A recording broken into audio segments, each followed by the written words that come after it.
Magandang hapon po or magagabi sa bawat isa. Nakaranas po ng paglindol ang ilang bahagi nga po ng Luzon, Visayas at Mindanao. 5.5 po naranasan dito sa may bandang Metro Manila.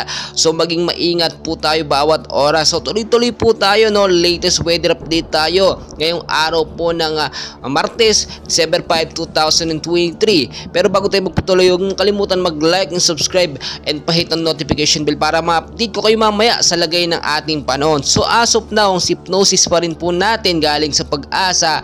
Easterlies po ang siya nakakaapekto sa ilang bahagi po ng ating bansa, especially sa Luzon, Visayas at Mindanao. Pero tingnan nyo mabuti yung ating pinaka-live radar.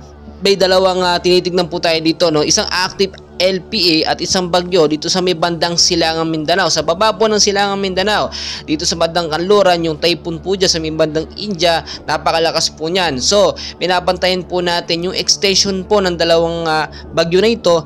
Itong active LPA at yung bagyo, direction pong hangin papunta po sa atin. Posible po kasi magkaroon ng epekto, do mahina naman, pero may epekto pa rin ito sa ating bansang Pilipinas. So patuloy po natin minomonitor yan. Pero as of now, wala naman pong sama ng panahon sa loob ng Philippine Area of Responsibility. May mga cloud cluster sa labas, pero binabantayan pa rin natin po yan within 24 to 48 hours. So tuloy-tuloy po tayo, no? Sa area naman po ng Metro Manila at ilang bahagi ng ating bansa, maulap ang panahon na mararanasan, no? At bagyang mahina pong pag-ulan ngayong hapon at posibleng lumakas ito pagdating nga po sa gabi. So patuloy po natin bantayan yan dahil nga po pabago-bago po ang galaw po ng panahon. Mahirap po i-predict, no? At mas maganda maging handa na lang po tayo.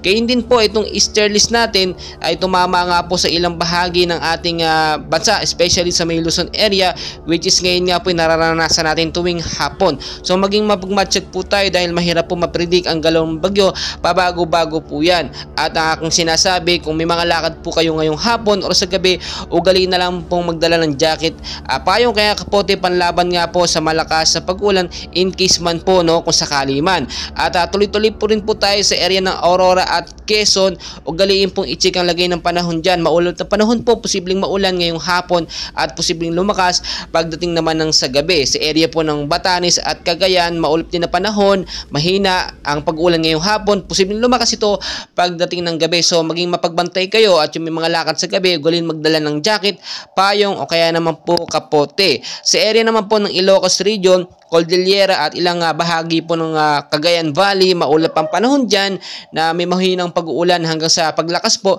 pagdating sa gabi.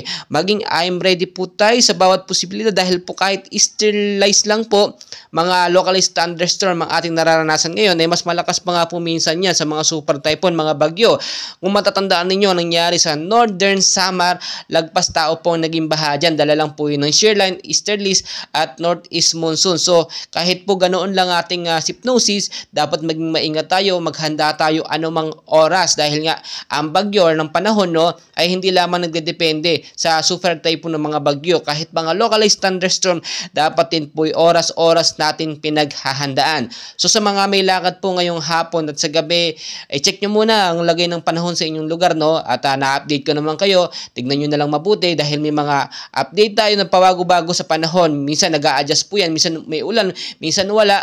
At narito lamang kami para i-update kayo sa lagay ng panahon. So, bagyo po, lindol po, no? Mag-ingat kayo sa ilang bahagi ng ating bansa dahil naranasan po yan as of the moment. So, patuloy ko po kayong update and please, huwag niyo pong kalimutan mag-like and subscribe para mamaya po ma-update ko kayo sa lagay ng ating panahon. Maraming salamat po sa inyong lahat.